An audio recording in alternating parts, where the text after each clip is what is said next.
Why do you say that part of directing is having an open mind? I think it's a little bit maybe overly confident to think you have all the answers.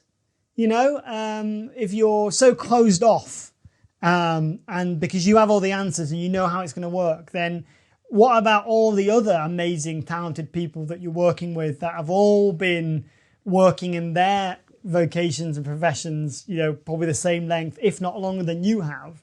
And if you don't have an open mind to ideas and inspiration and conversation, then sure, you're limiting the film, right?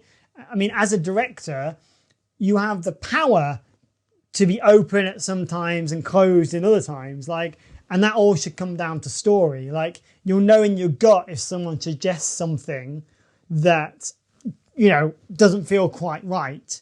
And it's your prerogative to politely, not politely, depending on your style, shut that down. But hopefully politely. Everyone be nice. Be nice, people. Don't egos. No. But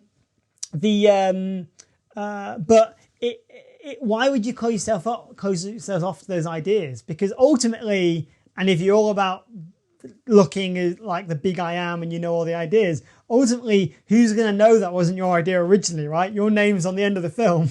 Okay, so wherever that good idea comes from, if it serves the story in the best way, that's what you're there for. And maybe it's a bit egotistical to be closed-minded and not open to suggestions. But I guess that's part of the skill and part of the job.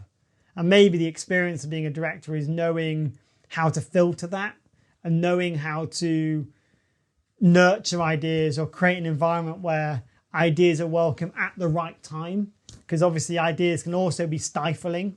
And sometimes you just need to be kind of bullish and pig-headed on something to get it done, you know. But yeah, because I always think this about preparation is like, I'll always shot list and have a plan for the day in my back pocket all the time.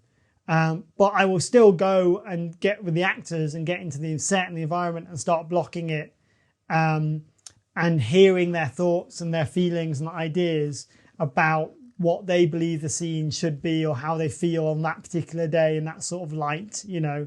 And if you're so closed off to other ideas that you're looking this way and over there's a beautiful rainbow and a sunset, an amazing vista, and that's so beautifully epic, but you're not shooting it because you're not open to it. It's like you're doing yourself a disservice.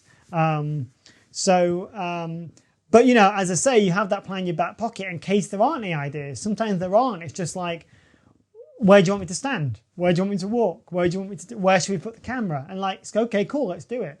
But the DP might come in and go, I thought about this last night. I watched this film. I saw this photograph. Oh, we didn't expect it to be raining outside. Look at the way the rain is hitting the window. You know, whatever that is, you need to be open to those ideas because people will eventually not bring them to you and it will hurt your film or your story eventually. So, yeah, that's why I say have an open mind.